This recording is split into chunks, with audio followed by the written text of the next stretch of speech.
Don't fucking talk to me about them. Like I don't wanna hear about them. This is like how dare you have the audacity to insinuate that I can tolerate such diabolical behavior from someone like the fat kid inside. Like I cannot Relax. I can't do this anymore. I can't do this anymore.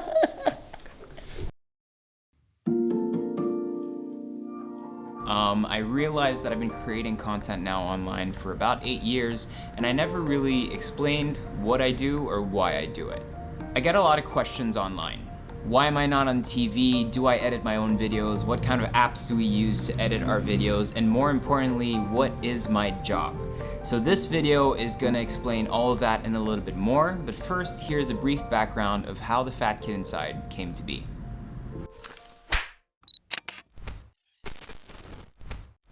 I started my blog in 2010 when I was still working in Far Eastern Russia, where I was based for almost 2 years. I was running the operations of a restaurant catering group there, and there was nothing to do outside of work, so I decided to start writing online. I had recently gone through weight loss, so I started telling that story. When I came back to the Philippines, I started creating video recipes for the meals I would eat every day, like this one. A cake is probably the best way to show love to someone. So, happy Valentine's Day. See you guys. It was terrible. In 2016, I decided to start investing in that content, and that's where we created shows like Overnight and our more professionally produced recipe videos. Fast forward to today, The Fat Kid Inside is now a creative and production company that produces food and travel content, not just for myself, but for other channels or creators, and we just happen to have our own distribution social media network.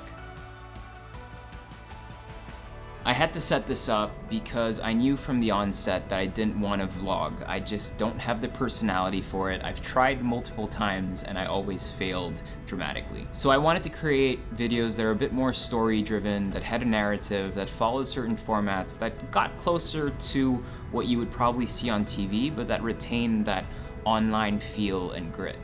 Ironically though, what we are shooting here today is kind of like a vlog. Quick terminology break. For everyone, a vlog is usually self-shot and is more of a and is more like a video diary of a particular day or week. Yes, vlogs are all online videos, but not all online videos are vlogs. He does self-shots that he does self-shot shots from time to time, but it's usually part of a treatment for a larger video. Bolsico out. You have an opportunity online to create absolutely everything you want to do, from vlogs, which is what most people gravitate towards, or you can even do music videos, documentaries, docu-series. It really comes down to what you want to put out there, the stories you want to talk about, and what you're comfortable creating. So that brings me to my next point. I get a lot of questions from people online asking me why the majority of my content is branded. Well, it's quite simple really. If you are on YouTube or on Facebook in the Philippines, you won't be generating that much cash or revenue from these platforms unless you're hitting 1 million to 2 million to 3 million views per video, which clearly I am not. So I quickly realized that the only way I'd be able to create the videos I wanted to create and at the level of quality in which we wanted to start producing them was to find outside funding. And for me to be able to do that, I had to bring some sort of value to the brands I'd be working with, which is why we professionalized the way we did things. All of a sudden, all these companies were very interested in online content and producing video content, and I saw that as a particular niche I could jump into. So I actively search for companies who I know have strong digital marketing pushes or who are looking for digital content online. You know, we're at a point today where everyone wants video content, so I saw that niche and I jumped into it. Once I kind of identify the partners that I want to work with, I pitch to them ideas that I know will be beneficial for me, but also beneficial for their brand and their values and what ultimately they're trying to say about their brand or what kind of products they're trying to sell. So we do everything from creation, and that covers everything from music to the ideas, to the logos, to the concept, to production, actually producing the material, and eventually down to distribution on our channels. Once all of this is done, once everything's been posted, we create analytical reports that look really into whether or not a campaign was successful or not, and then usually talking about next steps in terms of if we are to create further content, how can we make it better for everyone? This is Steven. Steven, what do you do? I'm the video editor for... Okay. And you're working on right now? I'm working on Sagada. These are the notes. I have to revise it. These are all the comments from Just from me, not from the client yet. Not that bad. I have to work on this. Hey Dana, what are you doing?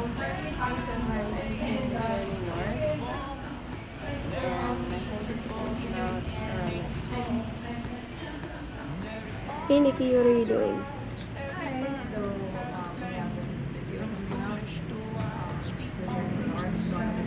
Scheduling what to do about YouTube, Google Live, social media, and all that. This is Chester. Chester is our production assistant in the company. So Chester for tomorrow. So tomorrow we have a shoot with Solen, Nico, and Will at different intervals, so that we have to prepare for everything. Hey, I'm Dustin. I'm the new intern here at the Fat Kid Inside. It's been cool. It's been really fun here. So that's it so far. Hey, Kashka. Hey. So what are you doing? So I'm currently working on the video we are actually watching now. So I hope it comes out nice. So, yeah. Since we focus on branded content, I was able to build a team with the Fat Kid Inside so that we're able to create high quality content for ourselves, brands, and other creators. Since the Fat Kid Inside has this production capability, it's become an integral part for our other businesses, from the beef we import and distribute with Bolzico Beef, to our shrimp farm in Gensan, to our merch on merchbuy.ph, for example. All these businesses benefit from us being able to create good videos quickly and use them as marketing and distribution assets. The best situation you can be in is to get paid for the content that you want to create, and that's where branded content can remain organic and true to who you are.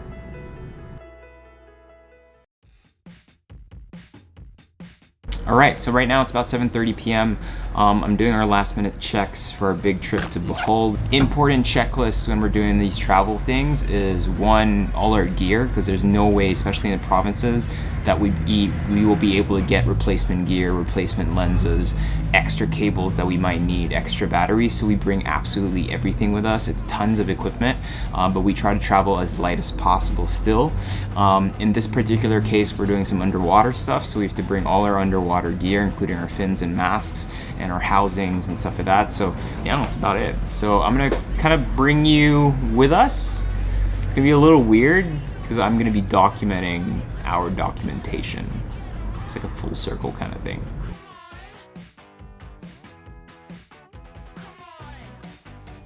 Just checked in, and there's a party happening outside, and it's gonna be happening until midnight apparently.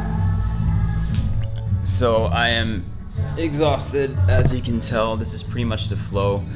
When we're doing travel shoots like this, on average, we're working anywhere from 14 to 16 hours a day. Yes, it's a lot of fun because we get to experience a lot of things. It's just really, really exhausting. You just killed me. Where the fuck is Okja? And I can't even talk anymore. At the end of the day, we just want to create a really cool story, and more importantly, for me, it's about giving justice to the place we're going to, and especially if it's a place that not a lot of people have gone to. Like, I really want to make sure that I portray it properly. I bring out what needs to be brought out, and that we talk to people, dig a little deeper, and I think that's important. It's always a lot. It's always a lot to put together. But yeah, really fun. But at the end of the day, it's still a job. It's still a lot of work. Just like all of you guys working out there. But it's good fun. All right, I'm gonna go to bed. I'm just talking nonsense right now. 4:30 in the morning. Gotta go. Get L1 now, fresh out of the bed. We woke him up. We woke him up to run on the beach. That's okay. It's a wide angle from very far. We won't see his tired eyes this morning. So it's important when we're gonna use a lot of voiceovers obviously for this video. but you need to do kind of like reactional spiels to camera. So that's kind of the shot we're setting up now, and making sure that we have a good background where we can kind of react to the situation. And then anything in terms of detail, that's too much detail, I usually put it in voiceovers, just so that the on-camera spiels don't go on too long. I feel like it works a little bit better. So we try to get 2 camera angles to make it just seem a bit more fluid, because sometimes I get lost in my thoughts, and I don't want to talk too much. Reviewing the clip, making sure we're good.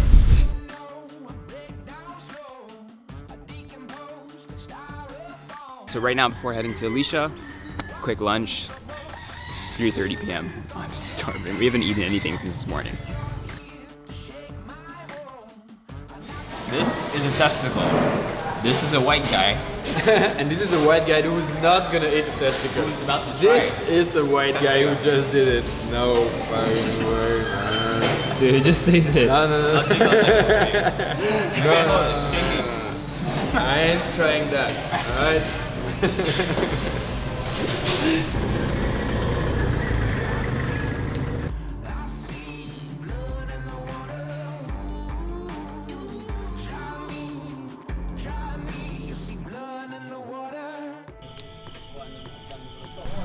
So while these 2 guys are shooting, I'm the light man. It's all about efficiency.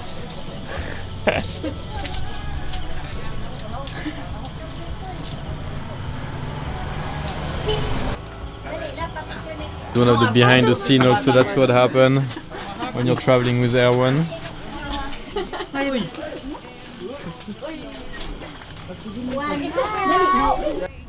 So after a big trip like we just had, the key things that we usually need to do is dump all the footage. So we go through kind of like all our SSDs, all the cards, all of this right here. And then what happens is I will start writing an outline based on the shots that we have. So I'll review every single shot that we have, base an outline in terms of how the video should come together in the end, and eventually write a VO. And then once I have that VO, I can actually start doing my voiceovers, which is really awkward because I'm basically talking to myself. So we use Adobe Audition, and then I set it up over here with my mixer panel. I've got my little kind of like VO booth set up here. Then that's sent to the editor, and they can actually start working on the video. So you do you. That's the best advice I can give you. You don't have to put on a mask or a character or create drama out of nothing if you're not comfortable with that and if that's not your personality. So the big question is, what exactly is my job? I think when people see our videos or when they see our travels and our pictures, they think we're always on vacation. And this is exactly why we're shooting this today, to show you that it is actually a grind and it is a job, and it's a tough thing to do. It's a very fun thing to do, but it's a very difficult thing to do. Quick side note, for me, being an influencer is not necessarily a job title. I see it more as a way to describe someone who has influence on a particular group of people. Saying that definition, your priest, your celebrities, your newscasters, up to your mom can be influencers, as long as they talk to a group of people and they talk particularly to a set of values that those people have. So when people ask me what exactly I do, it's pretty simple. I just say that I run a digital media production company. So I guess that pretty much sums it up. When people ask me what the next steps are, it's very difficult to answer that question.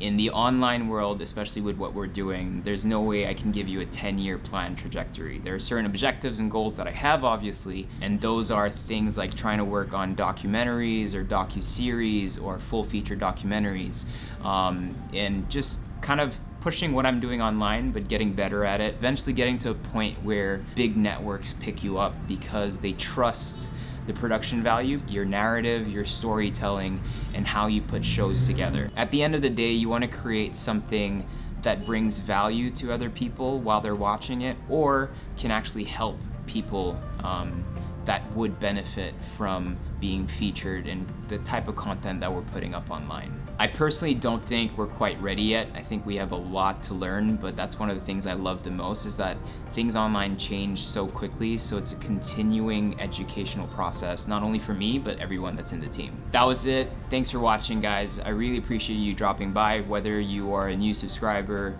or if you've been with us ever since, I don't know, 2011 or 2012. Thanks for watching the videos. We have a lot of new exciting projects coming up, but if you haven't seen them yet, our new series I'm actually really proud of. They were a lot of fun to put together, and those are in particular the Into the Archipelago series, the Journey North series, or all the new Going Coastal videos that we're going to be putting out. So thanks and peace out.